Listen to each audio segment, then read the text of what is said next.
Well, I remember this picture being taken, and Mother took me downtown in Liverpool. You had to go to a professional photographer in those days.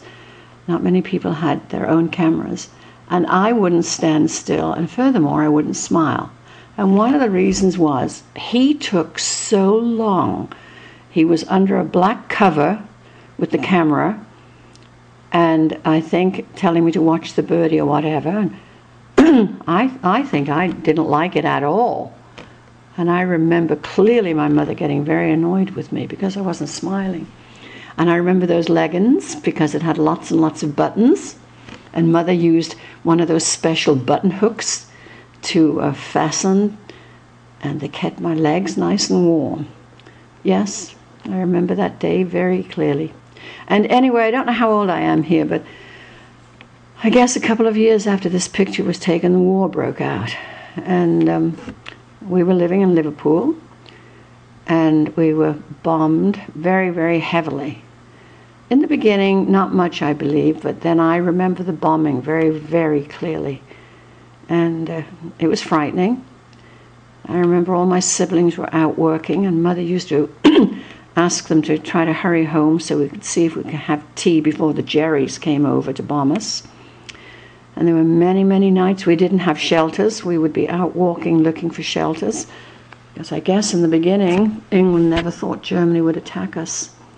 Anyway, then the government set about building shelters for all of us. And so many stories about all of that. One night in particular, I remember. I was living in Liverpool, and they tried to bomb the docks because it was the second largest seaport city, and the Germans were trying to put it out of action.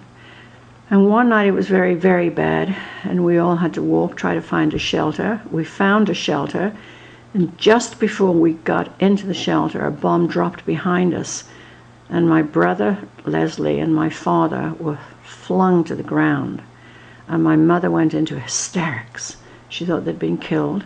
And my older sisters had to hold her from running out to them in the street. The bombs were still dropping. Anyway, my father eventually got into that shelter, covered in dust.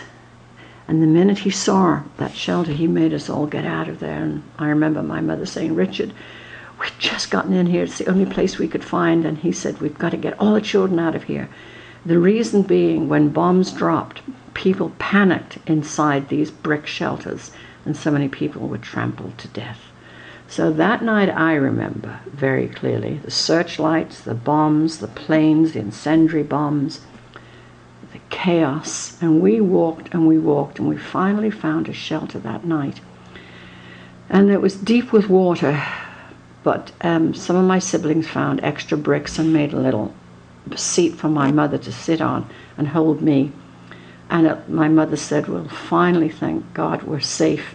And my father said, "Yes, it doesn't have a roof on it, but we've got it all to ourselves." And we sat there until the all clear sounded.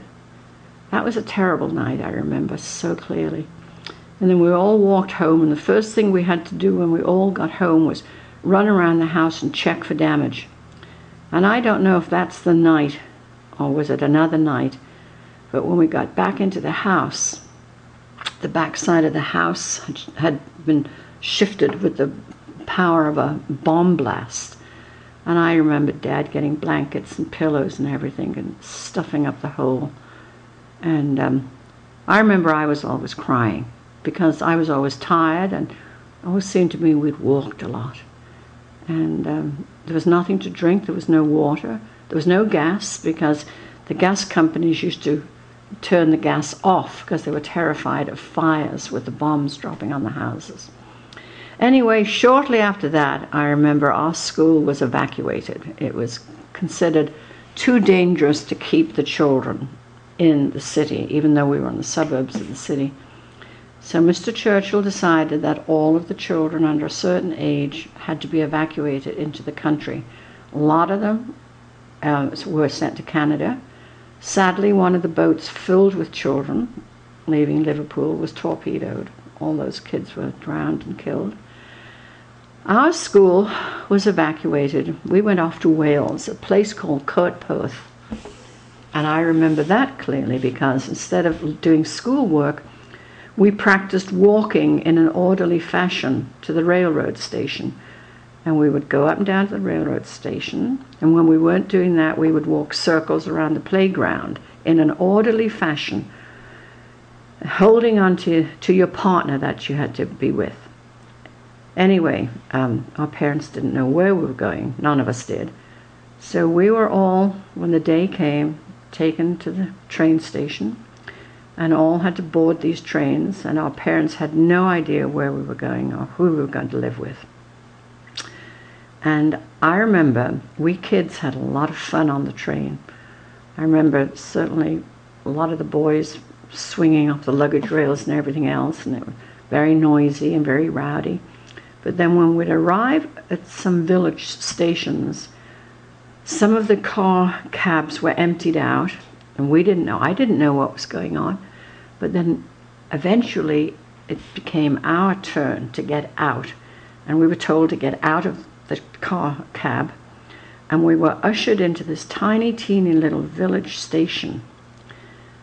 And we were sort of in the middle of the room, and all these grown-ups, not a lot of them, but anyway, were walking around us picking children. And I remember holding on to my sister's hand. Dorothy was with me. And we were picked by a family, and we were taken home. And my brother was picked by somebody else, and he was taken somewhere else. And I remember being terrified, crying all night. I was in a little twin bed with my sister. And that was an awful night. I remember her trying to calm me down, saying, tomorrow we'll go and try to find where Joseph is. Anyway, I think we all ended up in a one-room school in the little village of Coedpoeth. It was a coal miners' village. There must have only been about 10 or 12 houses altogether. And then there was a general store at one end, and believe it or not, a pub at the other end of the houses. Anyway, we did find Joseph. He was with a farm family somewhere. And I don't know how many weeks we spent there. But what I do know is the stories when I got home. My mother moved heaven and earth to get us home. Every single day she went down to the city, and she went to every department that they sent her to, and she would wait for hours sitting on those hard wooden benches, she and her sister. And I guess the story she used to tell the authorities was if we were all going to be killed, then she wanted us all to be together. Anyway, she finally got us home, and I remember the day I arrived home from school, walking home with all the kids, and there was this big black taxi sitting outside our house. And when I walked in, my mother was there with Auntie Jane, and she'd brought all my clothes, new clothes, to get dressed, and she said, get dressed, we're taking you home. And I was thrilled to death. Anyway, after that, that's when I went to L'Archegesse Convent, because my school was no longer. The school I'd gone to had all been evacuated. And everywhere around us had been bombed, and the whole city of Liverpool was just flattened during the war. It was nothing but rubble. So anyway, that's one of the stories I remember, and I'm sure that contributed to my poor mother having a stroke at such an early age, the sadness. And she was very much a mother hen.